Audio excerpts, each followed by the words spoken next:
Ternyata makin hari masalah perojolan ini, itu kenapa tarif itu semakin turun ya, semakin turun, bahkan harga cuma 5.000. Sedangkan di zaman dulu, di era-eranya Nadiem, sesuai dengan visi misi ojol itu sendiri, yang mana untuk mensejahterakan masyarakat, sekarang kok menjadi kebalikannya. Kalian pasti penasaran. Simak video ini sampai selesai. Assalamualaikum warahmatullahi wabarakatuh. Selamat pagi, selamat siang, selamat sore, malam, dini hari. Selamat berbuka puasa ataupun selamat menyantap makan sahur ataupun yang lagi nyantai-nyantai di siang hari. Ya, asal jangan makan minum ya, khususnya bagi yang muslim ya. Nanti akan gue foto dan gue video, gue viralin. Enggak. Tapi jangan dah, ya hormatilah orang-orang yang berpuasa. Walaupun kita muslim, yang non muslim juga mungkin toleransi akan makan minum di tempat lain yang tidak di hadapan orang-orang yang berpuasa. Nah, di sini kita tidak bahas tentang puasanya ojol-ojol, karena ojol-ojol juga banyak yang tidak puasa. Mungkin dia tidak malu dengan Muhammad Salah, Lamine Yamal dan lainnya, pemain Barcelona itu. Jadi kita akan bahas kenapa tarif ojol itu makin lama makin turun. Kenapa kesejahteraan para ojol-ojol itu dikatakan hampir tidak ada? Kenapa sekarang banyak nasib ojol yang tragis, ya, tidak sesuai dengan visi misi dari awal ojol itu berdiri yang dicetuskan oleh Nadiem Makarim. Nah, ini yang kita akan bahas, kenapa ojol itu sekarang melenceng dari visi misi Nadiem Makarim. Nah, ini dari sebuah komentar dari video gue sebelumnya. Ya, yang bilang ojol bintang 1 jadi bintang 5, terus ojol yang katanya wajib gak puasa. Itu ada komentar seperti ini, bro. Dari Baikalah SB. Sebenarnya, geng, si Nadiem itu awalnya berdirinya Gojek sangat menarik bagi investor-investor, terutama investor asing. Apalagi berkembang cepat sekali sampai-sampai investor macam Google dan Rothschild juga ikut menaruh investasi mereka ke Gojek. Singkat cerita, Nadiem kelabakan karena investasi yang masuk begitu banyak sekali. Padahal niat awal dia buat Gojek bukan buat bisnis, tapi untuk membantu para tukang ojek-ojek agar mudah mencari penumpang. Alhasil mulai si Nadiem membakar uang-uang tersebut dalam bentuk bonus insentif, bahkan sempat dulu dibuat perumahan khusus driver ojol. Nah, hal ini yang memantik rasa penasaran para investor. Loh, ini gimana? Kapan duit gua balik? Kok kelola duit kayak gini? Yang akhirnya si Nadiem diselamatkan sama Pak Jokowi, ditarik jadi menteri untuk menghindari tekanan dan intimidasi para investor. Sekarang setelah beliau keluar dari Gojek, berubahlah habis-habisan pimpinan Gojek untuk memulai menambang untung dari investasi yang mereka taruh di perusahaan tersebut. Gitu, geng, yang gue dengar. Ya, mungkin awalnya bisnisnya menarik, tapi karena dia otak bisnis, mungkin mereka meninvestasikan ke PT Gojek, ya, PT Karya Anak Bangsa Nadiem. Tapi Nadiem mungkin mengalokasikan berarti bakar duit, terus mengalokasikan buat para ojol-ojol biar bisa punya rumah. Kan dulu ada tuh ojol swadaya yang KPR. Kita anak-anak 2015, 2016 tuh sangat gampang ya pengen punya rumah dari ojol.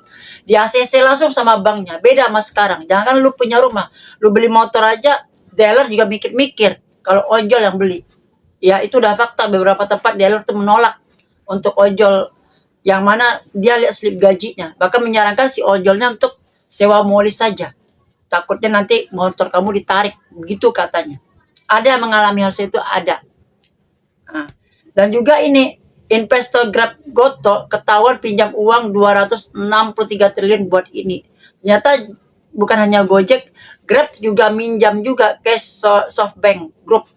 Ya, ini CEO-nya nih, Mayoshi Son, berencana meminjamkan uang senilai 16 miliar US dollar untuk investasi di sektor AI untuk Gojek dan Grab, ya, Gotoh, yang seperti ini. Yang mana ada secuil berita dinyatakan SoftBank sendiri diketahui sebagai salah satu perusahaan modal ventura kawakan yang banyak mendanai startup kawakan, termasuk Gojek dan Grab yang populer di Indonesia. Nah, jadi mungkin katanya untuk menambah kualitas ya. Jadi minjam lagi tuh Gojek Grabnya. Dan juga ini keluhan-keluhan para pemain food yang mana sekarang pendapatan cuma 5.000 dengan sistem perjuangannya yang katanya harga nyawa cuma 5.000 ya, seperti ini. Ini dari Bang Bewok nih. Ya, ini komentar dari Bang Bewok. Pemain food pada ngeluh Bang rata-rata. Kalau nunggu di resto banyak yang ngedumel, ngeluh, kasihan Bang. Ikut slot karena terpaksa. Daripada anyep nggak ikut slot, anyep parah. Lama-lama ojol makin mundur. Drivernya mulai pada blangsak. Beda banget di tahun 2007. Ngojek di era itu hayalannya enak. Bisa berkeluarga, bisa beli motor baru karena argonya sesuai. Coba sekarang yang masih bujang, ngojek pasti mikir buat nikah. Nggak berani, takut susah. Sekarang dapat 200 aja capek, pendapatan kotor, modal gede. Bisa 50 sampai 70 ribu kalau dapat 200. Apa kata Pak Slamet? Gojek itu udah kayak bandar, SHABU. Sekali yau seumur hidup lo tersiksa. Pola hidup rusak, rumah tangga rusak, masa depan suram bahkan gelap. Emang benar. Ya. Jadi kalian mungkin ada efek kecanduan. Tapi emang benar adanya efek kecanduan di dunia ojol ini ya. Lo kalau udah lama di ojol, udah bertahun-tahun di ojol, pengennya ojol aja terus itu. Tidak ada untuk memikir ke depannya itu. Apakah ingin merubah nasib atau merubah peningkatan taraf hidup, karena udah pasti gue pasti udah keluar dapat duit. Gue pasti keluar punya uang ya. Gue pasti ini dapat duit. Tapi begitu tarif seperti ini ya pada ngeluh. Tarifnya nggak inilah, nggak sesuai lah, tarifnya nggak ngotak lah, atau apalah. Pokoknya begitu-begitu kata di jalan. Begitu kata-kata di jalan ya. Jadi kadang-kadang ngeluh, enak zaman Nadiem Bang, enak zaman Nadiem. Tapi menurut tadi pandangan dari komentar tadi, mungkin Nadiem keluar juga gara itu. Ya mungkin karena banyaknya bakar-bakar uang dan banyak investasi, bingung akhirnya diselamatkan Pak Jokowi menurut Persidia, bukan Persi gua. Ya mungkin gitulah Nadiem terpaksa melepas Gojeknya. Walaupun banyak orang pengen Nadiem balik lagi, tapi mungkin Nadiem udah nggak angkat tangan, udah nggak mempedulikan lagi ya, atau mungkin udah nggak ikut lagi dalam dunia perojolan ini, terutama Gojek. Begitupun dengan petinggi-petinggi setelah Gojek, setelah Nadiem, Kevin Alwi, Melissa, dan lainnya. Yang mana lu bergabung dengan Tokopedia menjadi Goto, sekarang pendiri-pendiri itu pada out semua dan diganti dengan orang-orang baru ya, seperti Pak Patrick, siapa lagi tuh, Catherine ya, dan lain-lain lah gitu. Nah, pandangan Anda gimana ke depannya, my bro? Apakah akan terus berkutat dunia ojol ini, ataukah mungkin mencoba untuk mencari lahan baru untuk mengembangkan kehidupan yang lebih layak? Nah, yang mana sekarang sistemnya kalau lo rajin-rajin, lo harus rajin ngojek, belum tentu lo bagus, atau mungkin lo sekali kecemplung di bagian lingkaran itu, lo bakalan dicemplung di situ terus, seperti main slotnya itu slot Gojek ya, bukan slot yang lain ya. Sistemnya GoFood Goceng atau Argo 5.000, atau mungkin lo main instan di stasiun-stasiun, lo dikasih jeda dari jam 6 sampai jam 2 aja. Lewat dari jam 2 siang sampai malam, lu nggak dikasih orderan lagi. Banyak yang mendapatkan seperti itu. Seperti video shot gua sebelumnya, lihat ramai berjejeran di stasiun Tanah Abang. Tapi apakah setelah mereka keluar dari stasiun, setelah mereka keluar dari goreng instan itu, akankah akun mereka bagus? Mungkin ada, tapi mungkin aja juga enggak. Ada yang terpaksa pulang setelah jam 2 itu, atau lari ke pinggiran mengambil goreng instan yang jam 2, seperti di Depok, di Rawabuntu, di Serpong, ataupun di UI yang mana jam 2 siang sampai jam 10 malam. Terpaksa main goreng instan sore mengejar orderan ke sana. Ada yang seperti itu, ada.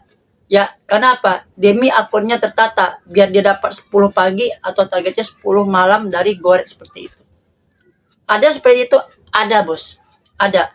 Setelah jam 2 kabur ke stasiun yang goreng instan sore. Ada yang mengalami seperti itu. Jadi sekarang ya itulah ya, kenapa banyak pentolan-pentolan ojol yang udah makmur ya, udah dapat 400 sehari, pas setengah sehari, keluar jam 4 pagi, tapi malah resign keluar dari ojolnya, seperti Juple, seperti Paung, sama Bang Flat juga sekarang udah mulai jarang ojol, karena ya Bang Flat pekerjaan utamanya adalah seorang TNI ya, dan dia ojolnya sampingan aja. Tapi itu terjadi kembali lagi ke pilihan masing-masing. Apakah tetap di dunia ojol ataupun mencoba lahan baru seperti main streaming, nyanyi, joget-joget ataupun konten atau apapun yang bisa untuk menstabilkan perekonomian keluarga. Karena di ojol ini ada dua pilihan, walaupun peraturan sering dibikin berubah-ubah, aturan dibikin seubah-ubah yang mungkin merugikan para ojol-ojol, tapi untuk dunia ojol hanya dua pilihan, lu suka lu tetap lu jalanin, tapi lu nggak suka ya udah lu tinggalin aja. Assalamualaikum warahmatullahi wabarakatuh. Salam satu aspal, adios amigos and ciao.